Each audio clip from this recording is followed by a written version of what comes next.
तेरे और आंगन की मैं गुड़िया तेरे।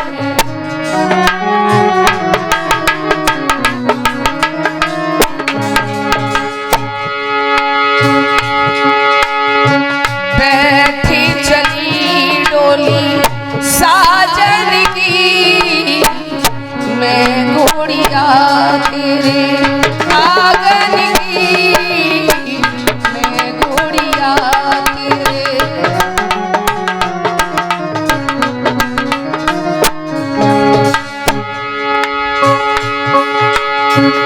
ओ मैया तू क्यों रोती है, बेटी पराया धनी होती है।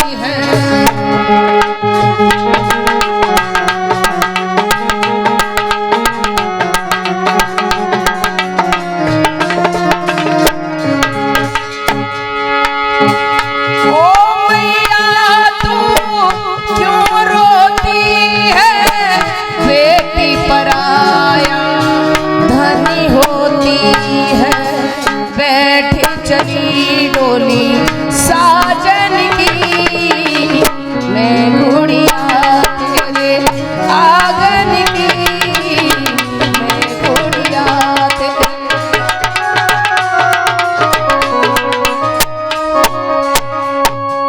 आज वो रोती हुई रथ में बैठ गई और भक्तों आकाशवाणी हुई कि कंसराज जिस प्यारी देवकी को तू इतनी साही से यहाँ आने पहुँचाने आया है, इसी का 8वां गर्भ तेरा काल होगा। माता बहनों कंस की धड़कनें जो थीं वो तेज तेज चल उठी। लंबी लंबी सांसें लेता हुआ ये रथ में आ गया और ललकार के बोला, देवकी मैंने नहीं समझा था ये आस्तीन का सांप मेरे ही घर में पल रहा है। तूने आवाज सुनी कि तेरा 8वां गर्भ मेरा काल होगा, काल होगा, काल होगा। आज वो उस काल को नहीं छोड़ेगा, काल को नहीं छोड़ेगा। ना रहेगा बांस और ना बजेगी बांसुरी। आज अपनी बहन के केस पकड़ करके पृथ्वी पर पटक दिया है और केस पकड़ करके पृथ्वी पर पटक दिया। अब क्या था, वसुदेव ने कंस के हाथ में जब नंगी तलवार देखी, उन्होंने झपट के कंस की कलाई को पकड़ लिया और कंस की कलाई को पकड़ा। कंस से कहा, कंसराज इस अबला को मारने से तुम्हें यश नहीं मिलेगा। तुम्हारी तलवारों ने बड़े बड़े सिकंदरों का खून चास लिया है। अपनी बहन को मार करके अपनी तलवार को कलंकित मत कीजिए। तुम्हें देवकी से कोई संदेह नहीं, इसकी संतान से ही तो डर है। आज इस प्रकार से कहा तो कंस बोला तो ठीक है, लेकिन हम तुम्हें सौरीपुर नहीं जाने देंगे। भक्तों इस दुष्ट ने अपनी बहन और बहनोई को मथुरा की कारागृह में डाल दिया और समय को पाकर के पृथ्वी देवकी के प्रथम संतान हुई। वसुदेव उसे लेकर के कंस के दरबार पर पहुंच गए। बोले, लो राजन ये पहला बेटा हुआ है। कंस ने बच्चा देखा, सोचने लगे ये मेरा काल नहीं है। कंस ने वो बच्चा देख लिया और कहा ये मेरा काल नहीं है। कहा कि कौन सा काल है, कि मेरा काल तो 8वां बच्चा है और जब 8वां बच्चा हो जाए तब तुम यहाँ लेकर के उसे आ जाना। जब इस प्रकार से कहा तो भक्तों आज देवकी जी कहने लगी, बारे भगवान आज इस पत्थर में दिल कहाँ से आ गया। देव ऋषि वहां से चले और कंस के दरबार पर पहुंचे। बोले, नारायण नारायण। कंस ने उनका सम्मान किया। नारद जी ने कहा, कहो राजन क्या हाल है। कंस ने ऊपरी मन से कहा, ठीक है ठीक है। आखिर बात क्या है। कंस ने सारी बात बताई और जब कंस ने सारी बात बताई तो क्या कहा कि ओ कंस राजू बैरी को छोड़ी और बैठाया आनंद मनाता है।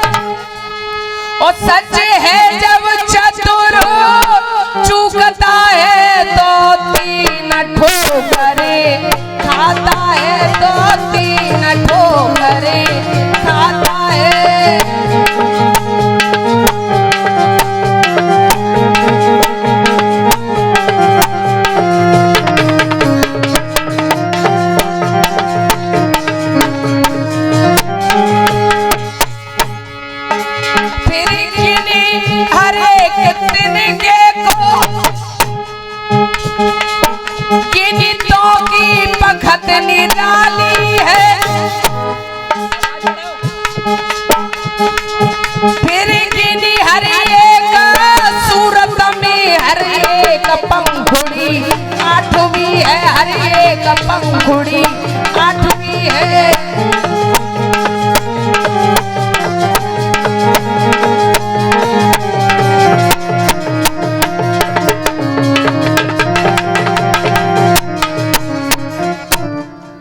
जवाब दिया तुम ये लो और इसमें ये देखो कि इसकी हर एक पंखुड़ी 8वीं है कि नहीं। जल्दी देखो।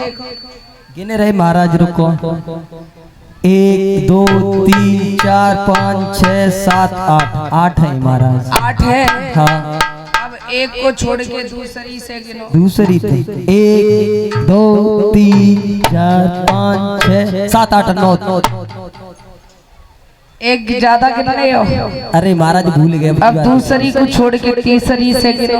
1 2 3 4 5 6 7 8। तीसरी को छोड़ के चौथी से गिनो। अरे अरे बार गणवारे भी रह रही हैं 8 ही रह रही है। 8 ही रह रही। तो इसका मतलब अब तुम्हारा काल पैदा होने ही वाला है, थोड़ी बहुत देर की बात। तो महाराज का कर रहे वो पाए तो बताए तो। आज भक्तों अब तो कंस का बुरा हाल हो गया और वो भागा भागा जेल में पहुंचा और देवकी की गोदी में से वो बच्चा छिना करके पत्थर की चट्टान पर पटक दिया। कहां तक कहे, इस दुष्ट ने देवकी के वो बच्चे मार दिए। आज योग माया ने प्रभु के आदेश को मान करके देवकी के गर्भ में से 7वां बच्चा खींच करके गोकुल में रोहिणी के गर्भ में डाल दिया।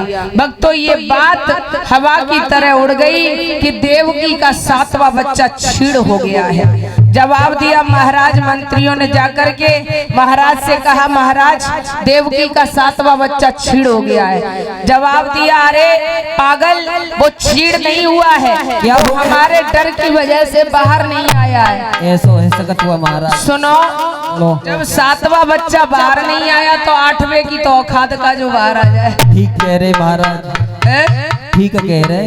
भागा भागा गया।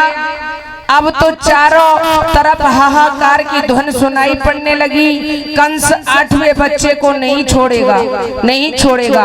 8वें गर्भ की बारी है, कंस के ही अन तैयारी है और राजा था पहरेदारी में, जाके जेल में बहन बेचारी है। कंस ने चारों तरफ ऐलान कर दिया, जागते रहिए, कोई भी फरिंदा जेल के अंदर पग न मार पाए।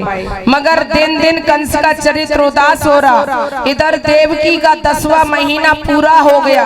देवकी के प्रसव की वेदना होने लगी। आज देवकी को चैन नहीं पड़ रहा। भक्तों की करुण पुकार भगवान पर सहन नहीं हुई। उन्होंने योग माया से कहा कि तुम गोकुल में जाओ और यशोदा के यहाँ बेटी बनकर के प्रकट हो जाओ। हम मृतलोक में आ रहे। योगी माया तो गोकुल में पहुंच गई और भगवान चतुर्भुज रूप धारण करके जेल की एक कोठरी के एक कोने में प्रकट हो गए। बोलिए बालकृष्ण भगवान की। श्री सुखदेव जी समझाने लगे, हे राजन परीक्षित, प्रभु का चतुर्भुज रूप इतना सुंदर कि शेष और शारदा उनके छवि का वर्णन नहीं कर सकते। आज उसी समय देवकी ने कहा, बेटा मुझे 4 भुजाओं वाला पुत्र नहीं चाहिए, फिर तुम इस जेल में आ रहे हो। भगवान बोले, माँ तुम इसे जेल मत कहो, ये तो कंस के अत्याचार को समाप्त करने वाली सत्याग्रह जमीन है और ये मेरी जन्मभूमि है। माँ तुम इसे जेल मत कहो। आज उसी समय क्या कहा है कि अब ये अधिक बात का समय नहीं और लीला करने का मौका दो, और रात ही रात में और किसी तरह मुझको गोकुल में पहुंचा दो।